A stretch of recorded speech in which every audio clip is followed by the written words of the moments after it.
السلام علیکم ورحمۃ اللہ وبرکاتہ۔ کیسے ہیں میرے پیارے ساتھی؟ یقیناً ایمان کی بہترین حالت میں ہوں گے۔ جی، یاد ہے کچھ آپ کو کہ ہم لوگ پچھلے ہفتے کون سی کہانی سن رہے تھے؟ وہ تھی اسلامی کہانی شیطان کی آواز۔ جی چلیں باقاعدہ طور پر اس کا آغاز کرتے ہیں۔ بسم اللہ الرحمن الرحیم۔ ہم نے جو کہانی چھوڑی تھی وہ یہاں پہ چھوڑی تھی کہ یہ کہنے سے ان کا مطلب یہ تھا کہ حضرت موسیٰ علیہ السلام کو یاد نہیں رہا کہ معبود تو ہمارے پاس ہے اور وہ اسے کہاں ڈھونڈتے پھر رہے ہیں۔ چلیں مزید چلتے ہیں اپنی کہانی کی اگلے حصے کی طرف۔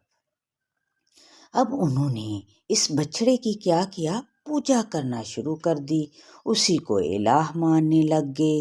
حضرت ہارون علیہ السلام نے انہیں بہت سمجھایا لیکن انہوں نے ان کی ایک نہ سنی اور شرک کے گڑھے میں گرتے ہی چلے گئے۔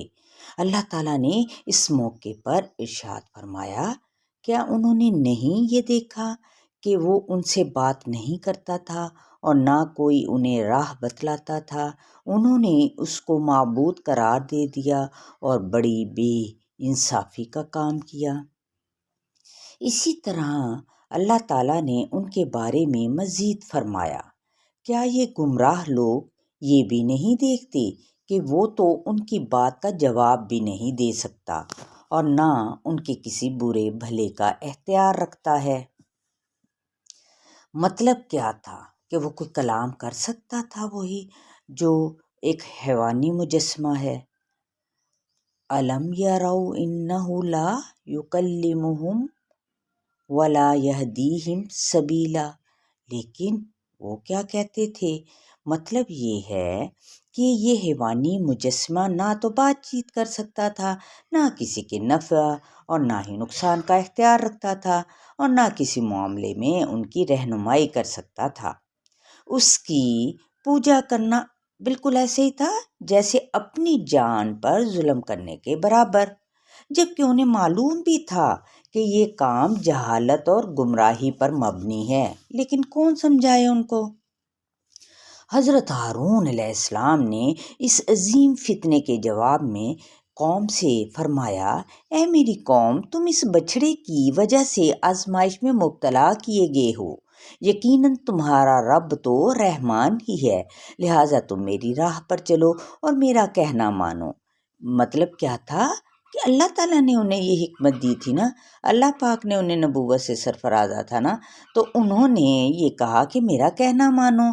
جواب میں قوم نے کہا کہ جب تک موسیٰ ہمارے پاس نہیں لوٹ آتے ہم اسی کی پوجا کرتے رہیں گے۔ اب یہ دیکھیں، انہوں نے ایک اور نیا جواز پیدا کر دیا۔ ادھر اللہ تعالیٰ نے حضرت موسیٰ علیہ السلام کو اس فتنے کی خبر دے دی۔ حضرت موسیٰ علیہ السلام وہاں سے غصے کی حالت میں لوٹے۔ آپ ہارون علیہ السلام پر، یعنی جو اپنے بھائی تھے نا ان پر وہ بگڑے، انہیں داڑھی سے پکڑا، سر کے بال پکڑ کر اپنی طرف کھینچا۔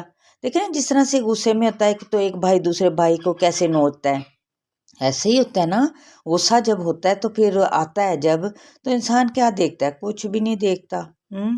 تو اسی وقت حضرت موسیٰ علیہ السلام کے ہاتھ میں تورات کی تختیاں بھی تھیں، وہ انہوں نے زمین پر پھینک دیں۔ بھائی کو اس حد تک غصے میں دیکھ کر حضرت ہارون علیہ السلام نے ان سے کہا، اے میرے بھائی، اے میرے بھائی، اے میری ماں کے بیٹے، تو میری داڑھی اور سر کے بالوں کو نہ پکڑ۔ میں اس بات سے ڈر گیا تھا کہ کہیں تو یہ نہ یہ کہنے لگ جائیں کہ تو نے بنی اسرائیل میں پھوٹ ڈال دی۔ مطلب کیا ہے کہ کہیں تم آ کر مجھے یہ نہ کہتے کہ پیچھے سے تم نے بنی اسرائیل میں پھوٹ ڈلوا دی ہے اور میری بات کا لحاظ نہیں رکھا۔ حضرت ہارون علیہ السلام کا جواب سن کر حضرت موسیٰ علیہ السلام نے سوچا، انہوں نے چھوڑ دیا اور اللہ تعالیٰ سے دعا کی، رب اغفر لی ولی اخی وادخلنا فی رحمتک وَأَنْتَ أَرْحَمُ الرَّاحِمِينَ، اے میرے رب میری اور میرے بھائی کی خطا معاف فرما اور ہم کو کیا کر۔ یہ ان کی دعا تھی اور ہم دونوں کو اپنی رحمت میں داخل فرما، اور تو سب رحم کرنے والوں میں سے سب سے زیادہ رحم کرنے والا ہے۔ اللہ تعالیٰ نے بھی حضرت ہارون علیہ السلام کے بارے میں فرمایا، اور ہارون نے اس سے پہلے ان سے کہہ دیا تھا کہ اے میری قوم، اس بچڑے سے تو صرف تمہاری آزمائش ہی کی گئی ہے۔ مطلب یہ کہ اللہ کی تقدیر سے یہ واقعہ پیش آیا ہے اور تمہاری آزمائش کے لیے اس نے اس بچڑے میں آواز پیدا کر دی ہے۔ تمہارا حقیقی پروردگار تو رحمان ہی ہے، نہ کہ یہ بچڑا، لہٰذا میری پیروی کرو اور میری بات مانتے چلے جاؤ۔ اس پر انہوں نے یہ جواب دیا کہ حضرت موسیٰ علیہ السلام کی واپسی تک تو ہم اسی کی پوجا کریں گے۔ اس کے بعد حضرت موسیٰ علیہ السلام سامری کی طرف متوجہ ہوئے اور اسے فرمایا، سامری، یہ تو نے کیا کیا؟ جواب میں نے اس نے پتہ کیا جواب دیا؟ اس نے کہا، مجھے تو بھئی وہ چیز دکھائی دی تھی جو انہیں دکھائی نہیں دی۔ حضرت موسیٰ علیہ السلام حیران ہو کر انہوں نے اس کی طرف دیکھا اور پھر پوچھا، کیا مطلب؟ تب سامری بولا، مجھے جبرائیل نظر آ گئے تھے، وہ گھوڑے پر سوار تھے، میں نے ان کے گھوڑے کے نقش قدم کی مٹی لے لی، اس لیے میں نے دیکھا تھا کہ جہاں جہاں اس گھوڑے کے قدم پڑتے تھے وہاں وہاں زندگی کے آثار نمودار ہو جاتے تھے، گھاس اگ جاتی تھی، بس میں نے بھی وہاں سے مٹی لے لی، اور جب میں نے وہ سونے کے بچڑے میں ڈالی تو وہ آواز نکالنے لگا۔ اس کی بات سن کر حضرت موسیٰ علیہ السلام نے فرمایا، اچھا جا، دنیا کی زندگی میں تیری سزا ہی یہ ہے کہ تو یہ کہتا رہے مجھے نہ چھونا۔ حضرت موسیٰ علیہ السلام نے سامری کو یہ بد دعا دی کہ اسے کوئی نہ چھوئے، اس لیے کہ اس نے اس چیز کو چھوا تھا جس کا چھونا اس کے لیے جائز نہ تھا۔ دنیا میں تو اسے اپنے جرم کی سزا یہ مل گئی،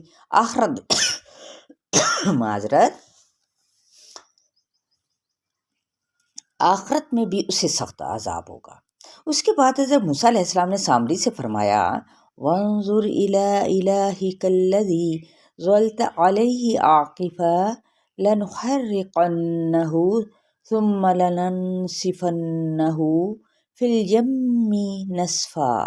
اب تو اپنے اس معبود کو بھی دیکھ لینا جس کا تو اعتکاف کیے ہوئے تھا، ہم اسے جلا دیں گے، پھر اڑا کر سمندر میں بکھیر دیں گے۔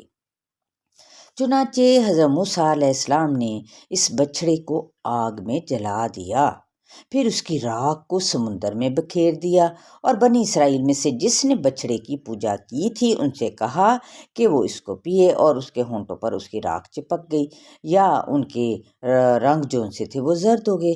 تب حضرت موسیٰ علیہ السلام نے ان سے فرمایا، انما الہکم اللہ الذی لا الہ الا ہو وسع کل شیء علما۔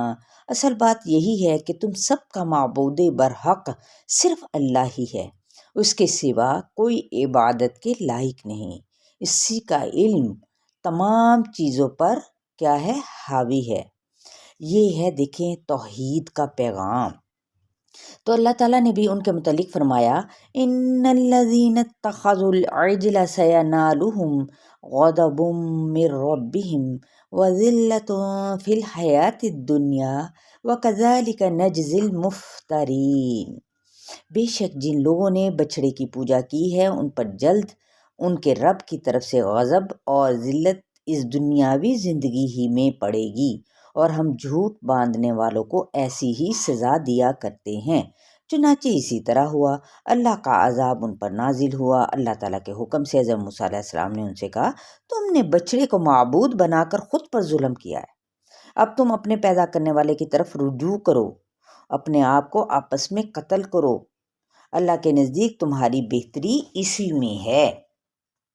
تو روایات میں بھی آتا ہے کہ اس وقت بنی اسرائیل 2 گروہوں میں بٹ گئے تھے، اور ان میں سے ایک گروہ تو وہ تھا جس نے اس بچڑے کی عبادت کی تھی، اور دوسرا گروہ پتہ کون سا تھا؟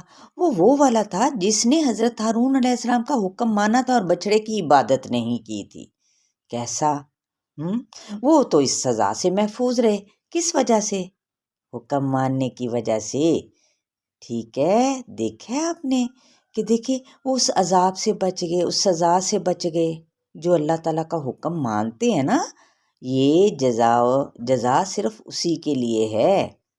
باقی لوگوں نے 2 گروہوں میں بٹ کر ایک دوسرے کو قتل کیا۔ اسی طرح ظاہر ہے وہ نفرت میں پھر یہی کچھ کرتے ہیں نا، جب ان کی بات مانی نہ جائے تو یا ان کی وہ عزت پر کوئی حرف آئے، تو اسی طرح انہیں ان کے شرک کی اس قدر بھیانک سزا ملی۔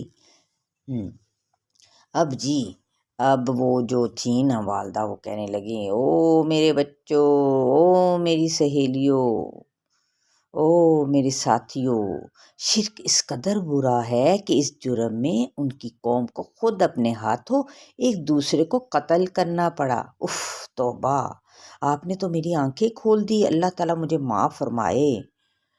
آمین سب کے منہ سے نکلا۔ اب دیکھیں یہاں پر جو ہمیں لیسن ملتا ہے نا شیطان کی آواز اس سٹوری میں سے، کہ شیطان کے حربوں سے بچنا بہت ہی بڑا مشکل کام ہے، لیکن ایک چیز یاد رکھیے گا، ناممکن کچھ بھی نہیں ہوتا، کیونکہ شیطان برائی جو ہوتی ہے نا، اس کو بڑے ہی دل فریب لباس میں یعنی ڈال کر، پہنا کر اور آ کر پیش کرتا ہے وہ ہمارے سامنے، دل اسی میں اٹک کر رہ جاتا ہے، ہوتا ہے نا ایسا ہی۔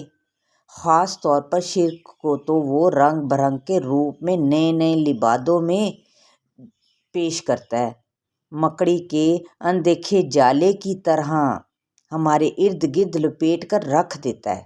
ہم نہ چاہتے ہوئے بھی شرک کو اپنی عادت اور مزاج میں شامل کر لیتے ہیں۔